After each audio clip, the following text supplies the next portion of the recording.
करहल की सीट के ऊपर वो बीजेपी के लिए प्रचार प्रसार करेंगे। अपर्णा यादव ये भी लगातार सवाल उठ रहे हैं क्योंकि अब वो पार्टी विशेष में हैं, तो जाहिर बात है उनको अगर पार्टी यूज़ करेगी, हालांकि पार्टी ने उनका नाम स्टार प्रचारक लिस्ट में कहीं।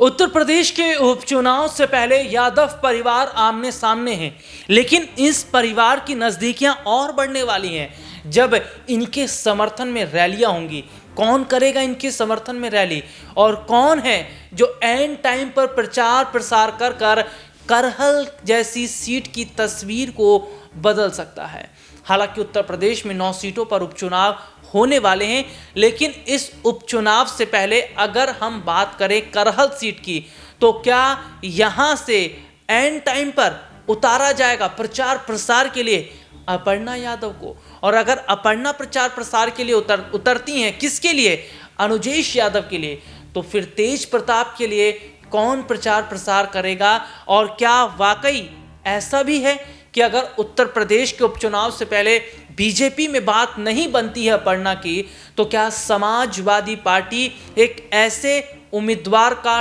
टिकट काट कर अपर्णा को दे सकती है जिसकी उम्मीद नहीं है? कैसे उत्तर प्रदेश के उपचुनाव से पहले सियासी समीकरण बन रहे हैं सपा बीजेपी के लिए, क्या कुछ स्थितियां हैं, इस पर आज हम बात करने वाले हैं। और बातचीत के लिए हमारे साथ हमारे खास सहयोगी अमन सर इस वक्त मौजूद है। सर, बहुत बहुत स्वागत है इस प्रोग्राम में आपका। सर, उत्तर प्रदेश के उपचुनाव से पहले करहल सीट का अगर हम जिक्र करते हैं तो यहाँ पर यादव वर्सेस यादव है, क्योंकि योगी आदित्यनाथ ने भी अनुजेश यादव को उतारा है और अखिलेश यादव ने तेज प्रताप को उतारा है। लेकिन सर, रैलियों का अगर हम जिक्र कर लेते हैं, प्रचार प्रसार का जिक्र कर लेते हैं, तो ऐसे में माना जा रहा है कि अनुजेश यादव की जो पत्नी है वो प्रचार प्रसार के लिए उतर सकती हैं, तो उधर बीजेपी भी अब अपर्णा पर कहीं ना कहीं दांव खेल सकती है। तो अगर इस तरीके की स्थिति बनती है तो यादव का जो वोट बैंक है वो सर किस तरफ जाता नजर आएगा? देखिए, पहली बात तो आपने जिस तरह अनुजेश के बारे में बात की है वो बताना चाहूँगा कि उनकी पत्नी अभी तक एक बार भी कहीं नज़र नहीं आई हैं, क्योंकि उनकी पत्नी धर्मेंद्र यादव की बहन है और धर्मेंद्र यादव सपा के सांसद भी हैं। इसके अलावा अखिलेश यादव के भाई हैं। तो ऐसे में कई तरह का जो आपस का जो गठजोड़ है, पारिवारिक जो रिश्ता है, उसके ऊपर कहीं ना कहीं कई तरह के सवाल उठते हुए नजर आ रहे हैं, क्योंकि बयानबाजी खूब चल रही है। कोई भगोड़ा कह रहा है, कोई कह रहा है हमने ताल्लुकात ख़त्म कर दी, लेकिन इन सब के बीच सबसे अहम जो रोल है वो संध्या यादव यानी कि अनुजेश की पत्नी का हो जाता है कि क्या वाकई में वो अपने पति के प्रचार प्रसार के लिए आएंगी या फिर अपने भाई के कहने पर या भाई के ये बोलने पर कि भाई आप कहीं भी मत आओ, हमारी तरफ भी मत आओ, आप उनकी तरफ भी मत आओ, आप घर बैठो, ये करती हुई नजर आएंगी। क्योंकि यहाँ पर मुकाबला बीजेपी वर्सेस सपा है और दोनों के बीच में हम देख रहे हैं जिस तरह से 2024 के चुनाव के बाद लगातार जो बयानी जंग हुई है, जुबानी जंग हुई है, उसने कई तरह के मोड़ यहाँ पर लेते हुए नजर आई है। करहल की सीट पर भी लगातार आप जैसे जिक्र भी कर रहे थे, यहाँ पर अपर्णा यादव को लेकर स्थिति बन रही थी क्योंकि बीच में बीजेपी से उनके रिश्ते उतने बेहतर नहीं थे और ये भी माना जा रहा था कि बीजेपी छोड़कर वो सपा में शामिल होंगी और सपा के टिकट पे वो करहल की सीट चुनाव लड़ती हुई नजर आएंगी। लेकिन चूंकि अभी वो बीजेपी में बनी हुई है और उसके बावजूद क्या करहल की सीट के ऊपर वो बीजेपी के लिए प्रचार प्रसार करेंगे अपर्णा यादव, ये भी लगातार सवाल उठ रहे हैं क्योंकि अब वो पार्टी विशेष में हैं, तो जाहिर बात है उनको अगर पार्टी यूज़ करेगी, हालांकि पार्टी ने उनका नाम स्टार प्रचारक लिस्ट में कहीं रखा नहीं है, लेकिन फिर भी अगर मान लीजिए पार्टी की तरफ से कहा जाता है कि भाई आप आइए प्रचार प्रसार करिए, तो क्या वो करहल की सीट के ऊपर अपने परिवार के खिलाफ जाती हुई नजर आएंगी, क्या अपने परिवार के खिलाफ वो बयानबाजी करेंगी? तो ऐसे कई मूल सवाल हैं जो उभर के सामने आए। लेकिन अनुजेश की पत्नी को लेकर लगातार यही बातें कही जा रही हैं कि उनका सामने ना आना कई तरह के सवाल खड़े कर रहा है। खुद अनुजेश ने भी कहा है कि घर की जिम्मेदारियां वो निभा रही हैं, इसीलिए मेरे साथ वो नहीं है। लेकिन ऐसे वक्त में जब चुनाव जीत या हार का फैसला होना है, मतदाता को लुभाने का फैसला होना, करहल जहां पे अखिलेश यादव उनका परिवार हमेशा से मजबूत रहा है, उस सीट के ऊपर जब अनुजेश उतर गए हैं, तो यहाँ पर अगर उनकी पत्नी उनके साथ होती तो जाहिर बात है कि चुनाव के ऊपर फ़र्क पड़ता हुआ नज़र आता, मतदाताओं के ऊपर फ़र्क पड़ता हुआ नज़र आता, क्योंकि ये परिवार का मामला है। तो ऐसे में संध्या यादव अभी खुलकर सामने नहीं आई हैं, अभी तो एक बार भी उनका कहीं कोई अता पता नहीं है और पूछा जाता तो यही कहा जाता कि वे परिवार की जिम्मेदारियाँ निभा रही हैं। तो ऐसे में क्या वाकई में जो संध्या यादव हैं वो नाराज़ हैं अपने पति से कि भाई आप क्यों उतर गए, या फिर अपने भाई के कहने पर वो प्रचार प्रसार करने के लिए नहीं आ रही हैं, और या फिर वो किसी का भी साथ नहीं देना चाहती, दोनों को छोड़ना चाहती हैं कि भाई आप अपने अपने लेवल पर चुनाव लड़िए, मुझे मेरी जिम्मेदारी को निभाने दीजिए। तो कई तरह के सवाल है जो उभर कर सामने आ रहे हैं, लेकिन उसके बावजूद अपर्णा यादव को लेकर अगर बात करें तो बिल्कुल इसमें कोई दो राय नहीं है कि बीजेपी की वो सदस्य हैं, नेता हैं बीजेपी की, और क्या उनको प्रचार प्रसार के लिए इस्तेमाल किया जाएगा, खासकर करहल की सीट के ऊपर, क्योंकि लगातार करहल में अखिलेश यादव, समाजवादी पार्टी, उनके नेता मजबूत रहे हैं। तेज प्रताप यादव की बात करें 2014 में वो चुनाव जीत चुके हैं। तो ऐसे में कई तरह की चीज़ें हैं, क्योंकि ये पारिवारिक लड़ाई ज़्यादा दिखाई पड़ती है, क्योंकि एक तरफ अगर देखा जाए तो लालू यादव के दामाद दिखाई पड़ते हैं, दूसरी तरफ देखा जाए तो यहाँ मुलायम सिंह यादव के दामाद नजर आते हैं। तो ये पारिवारिक जो लड़ाई है, जो राजनीतिक रूप ले चुकी है, इसमें कौन बढ़त बनाता हुआ नजर आएगा, कौन आगे बढ़ता हुआ नजर आएगा, ये तो रिजल्ट आने पर पता चला। लेकिन फिलहाल अगर लड़ाई की बात करें तो यहाँ पर जो पॉलिटिकल कह सकते हैं आपस में जो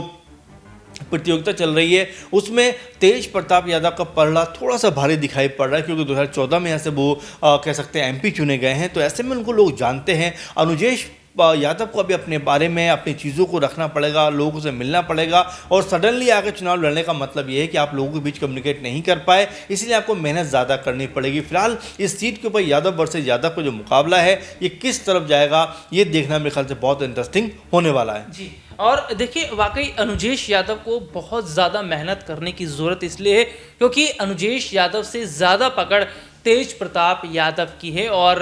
जिस तरीके से हम देख रहे हैं कि जो यादवों का वोट बैंक है वो समाजवादी पार्टी के लिए कितना मजबूत रहा है, ये अभी तक के हम चुनावों में देखते रहे हैं, क्योंकि एक तरफा जो वोट है वो यादवों का सपा को ही पड़ा है। लेकिन एक सवाल ये भी खड़ा हो जाता है कि क्या अगर बीजेपी से अपर्णा को टिकट नहीं मिलता है तो क्या समाजवादी पार्टी से टिकट मिल जाता है? और सबसे बड़ी और अहम बात ये देखी जा रही है कि क्या अगर सपा से अपर्णा को टिकट मिलता है तो अवधेश प्रसाद के बेटे, देखिए मैं अजीत का थोड़ा सा जिक्र करना चाहूंगा, क्योंकि अभी हाल ही में एक खबर निकलकर सामने आई कि उन पर रंगदारी वसूलने का या जबरन मार पिटाई करने का, तो कहीं ना कहीं छवि जो है अजीत की सर खराब होती नजर आई। तो ऐसे में अजीत का टिकट काट के अपर्णा को यहां से मौका दिया जाएगा, क्योंकि छवि ठीक है, महिला भी हैं और यादव परिवार से भी आती हैं, अवधेश प्रसाद ने वहां से जीत की है। तो ऐसे में अगर अजीत का टिकट काट के अपर्णा को वहां से उतारते हैं, सपा में अगर उनकी वापसी होती है, तो क्या